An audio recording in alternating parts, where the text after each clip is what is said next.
Okay, guys, I want to take a couple minutes here, talk about what you just seen, and some things that you shouldn't miss as you go along that are really important. Okay, first off, you've seen me dollying this door. These are not perfect from the factory. You know, they've got some highs and lows here and there, to where is what I'm aiming to do is get this door and this cab on the same plane in and out. So with doing that, I can come on this edge all the way up, hammer and dolly either out or in to make it on this same plane. Now, after I get it to that point or where I feel like it's pretty close, I close the door and then I D8 across with my regular DA, not my palm sander, but my regular DA, and you can really put pressure on that and keep it flat. So then I close the door, D8 across both panels at the same time. And when you've seen me come to bare metal on this whole edge of this door, while still contacting this cab, you know where we want to be. Now, if I hadn't seen, like if there was bare metal here and then all black, epoxy primer, then bare metal, that would say that this area in here that's still black needs to come out more. And also, if I was hitting bare metal on the door without contacting the cab, it would also say the same thing. The door needs to go in some. So being that I got as close as I did, then I closed the door, and then I D8 across both at the same time, and I got all bare metal on my edge of my door while contacting the cab. It told me that's where I want to go, because in the Nova video, I didn't really explain that too much. It looked like I was, maybe body fillered, the door up, and that's not really the case. The case is get your door where you want it to be, and then when you DA that end and it's bare metal, like I just said, you can get it where you want it to be in metal work.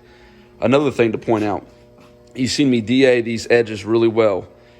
Because what we're aiming to do is make this, straight. So at any point, if there's a little nick or a little low spot in the edge itself, and it's got, a very thin coat of body filler, that edge needs to be, not necessarily bare metal, but it needs to be, this is epoxy, so I always sand the epoxy off. The only reason this epoxy's on this is to protect it after I stripped it while it sat. So, now with, where was I going with this? Okay. You need to sand those edges good, because if there's some body filler that gets left over there, it needs something to bond to. I've seen them where, over the years, they'll start to crack on this edge or whatever, and usually it is because of that. It's because it wasn't sanded all the way around the edge, to where if some body filler gets there, it doesn't stick. They just go on the flat panel, leave the edge the way it is, and body filler, you can't do it that way. So, and also, the reason, on the Nova, you've seen me body filler at the same time. I will do that, but for now, since I'm just roughing it in, I'm going to do this edge of the door, block it down, and then I'm going to come in here and do this edge of the cab and block it down. And when I shut this door, it should be pretty much where we want it to be, because we did the metal work where we want it to be first. All this body filler is a skim coating where we did hammer and dolly this out and in where we want it. There's the small highs and lows all the way up and down this door now on the end. Very minute stuff that we're going to wipe with filler to get it where we want it to be. And then, like I said, once we get this cut down and we get the cab filled and cut down, we'll close it and see where we're at. We might probably will do one small skim coat across it and block across it, but there won't hardly be that third coat when we go across. There won't hardly be anything left over. It's just more peace of mind and making sure it's exactly where I want it to be to block across. So I just wanted to clear those couple things up. This is probably kicked about just enough to go in and cut it real quick with my DA. And also, real quick, you've seen me where, especially in this area where they stamp these factory, these can kind of get wonky, which is fine. But I just hammered and dollied this low and high because I want to sharpen up this body line. I think they look better. To when the door comes across, it just flows all the way across. And then, like I said, this will get filler, a whole coat, this whole end. And most of it will come back off, but some of it will stay to make it straight, So in order to get these old vehicles, trucks, cars, whatever, straight, they have filler in them. If they don't have filler, they're not straight. So just keep that in mind going forward. And I'm going to throw you guys back on time lapse, and we'll continue on this body work.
Okay guys, a lot has happened since that time lapse I had you guys on. Finally I got some help to put this hood on. Spent a lot of time getting it to fit. Looks a little bit wider in the camera, but this is a really super nice gap all the way up. This way, let me see here. Nice and flat across. Both sides are that way.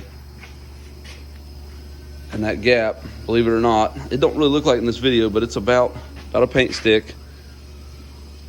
And looks really good all the way up. Still working on this side. Just decided to take a little break from the bodywork. That can get kind of monotonous doing it so much. But yeah, this door had a ton of highs and lows everywhere in it. So I just decided to wipe the whole thing. I'm in the process now of taking it back off. But it is actually really close. Up through here is not going to hardly need anything. There's a little bit here on this edge where I worked to get this gap right. And there's a little bit of feathering right here where the body filler meets the rest of the panel. Got all this done. It feels really good. And the cab all the way down. But yeah, we're definitely making a lot of progress this week on this truck here. The gap across the front is really good. It opens and shuts really well. So that hood's about where it's going to stay. There's some body work obviously on both fenders to do. But yeah, and there's a little bit of a bigger gap up here that I'm going to work at still. But it looks worse in the video than what it really is. So like I said, this here is about a paint stick thickness, and it gets a little bit wider towards the front there, but it's really not bad. As when this truck come in, now I know these are different fenders and doors and everything, but this is the same hood that was on this truck, and I believe he said it was aftermarket for whenever he got in that fender bender and they replaced the core support and front bumper and stuff and grill. I think he said it's an aftermarket hood, but when it come in, there was at least a 1/2-inch gap down each side. I mean, it was huge. So to have it as close as I've got it now, I'm really happy with those gaps. The whole theme of this truck so far is a little bit wider gaps. These gaps here are a little bit wider than a paint stick gap, but my big thing with gaps is mainly even all the way down. I don't like it to be real thick and then, you know, thin out or whatever. I want it to be even all the way down. Same way with this one. It'll be even all the way down. And same with these hoods, or with this hood. And the gap from the door to the fender to the hood, they all match. They are a little bit wider than a paint stick, but they all match each other. So I am now, I think I'm going to get back on body working down this side. I've got some metal work to do there, that little rust hole there. Now these were taken down to bare metal, so what you see here is what we've got. Got to make this metal, do this metal work here, and then I got a little bit down here I got to do, and then we can body work this whole side, and then onto the hood and over to this side. And then I've been putting off that roof damage for a while now, so I do need to tackle that. It's just a you know, it's not a hard, like a sharp dent. It's just a big dent, like maybe a tree limb or something fell up there in the back part. But I should be able to get that most of the way out, and then just skim coat a little bit of it. But like I said, most of it should pull right out. So I'm gonna throw you guys back on the time lapse, and I think I'm gonna do a combination of body working while metal working here. So let's get going.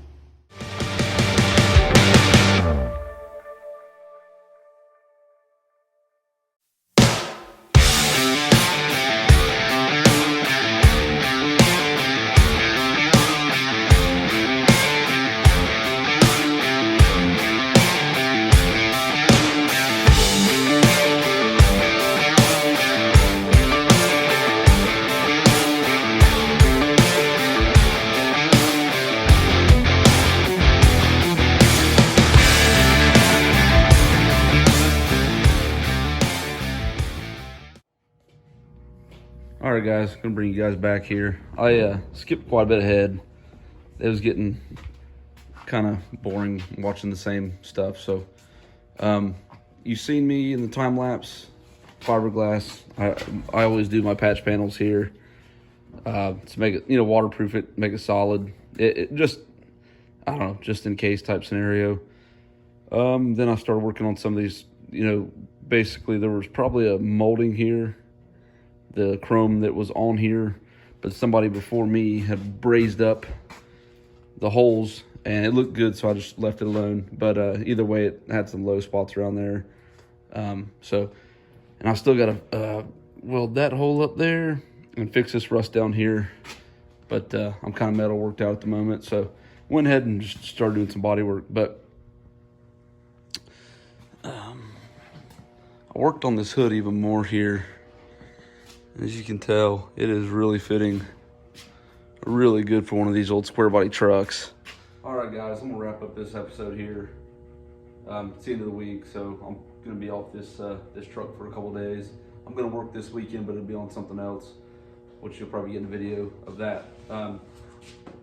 Yeah, quite a bit of progress on this week from getting the course board all rebuilt, painted, put together. Got the 2 fenders on it, fitting really well, so the hood, lots of body work.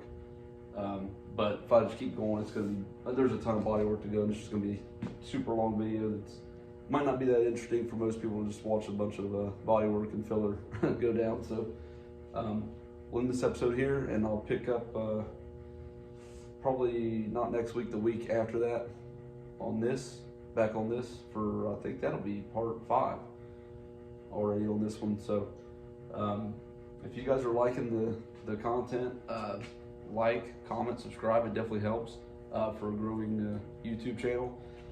And if you guys like these old trucks, drop a comment, motivational type comment or whatever. This is a huge undertaking here, and one piece at a time is the only way to get something like this accomplished and done. So with that said, we'll see you guys on the next one. Part 5 will be out on this one here in a week or 2, and then I'll be dropping another video this week on probably the Nova, the 74 Nova, and maybe a 1LE video as well. So thanks, guys, and we'll see you in the next one.